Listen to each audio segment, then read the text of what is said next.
ហត់សួស្តីបងប្អូននេះគឺជាវត្ថុបុរាណដែលគេតាំងលក់នៅ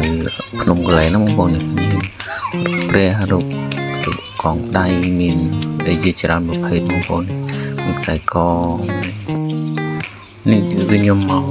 ដើរលេងជាលក្ខណៈក្រុមការងារបងប្អូនមើលវត្ថុបុរាណហើយដើរលេងមួយទឹកជ្រោះមួយអីចឹងយើងចាប់ដើមឡើងទៅលើព្រះអង្គធំបងប្អូននេះគឺជាខ្លងទ្វារឡើងទៅលើព្រះអង្គធំបងប្អូនខ្ញុំថតបងប្អូនមើល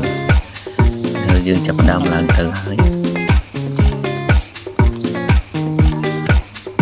គឺកម្មយន្តស្អាតមែនទែនកម្មយន្ត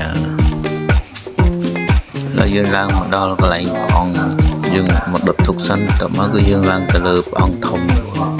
យើងមកទុកលក្ខណៈជាក្រុមការងារ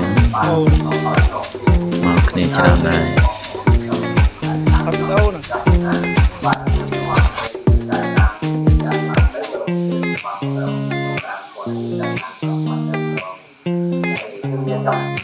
តបយើងអុជធុកហើយគឺយើងចាប់ដើមឡើងទៅលើព្រះអង្គធំទាំងអស់គ្នាបងប្អូននេះ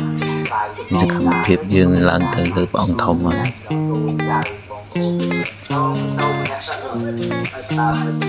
ណែបងប្អូនវីដេអូខ្ញុំមានតែប៉ុណ្្នឹងទេដោយសារតែខ្ញុំឡើងទៅលើព្រះអង្គធំគឺខ្ញុំបានថតវីដេអូតែបងប្អូនជាស្រ័យផងនេះគឺខ្ញុំថតរូបភាពជាសិល្បៈដែលខ្ញុំបានអុជធុកអត់អីចឹងបងប្អូនពេញចិត្តវីដេអូខ្ញុំសូមកុំភ្លេចជួយ Subscribe មួយផង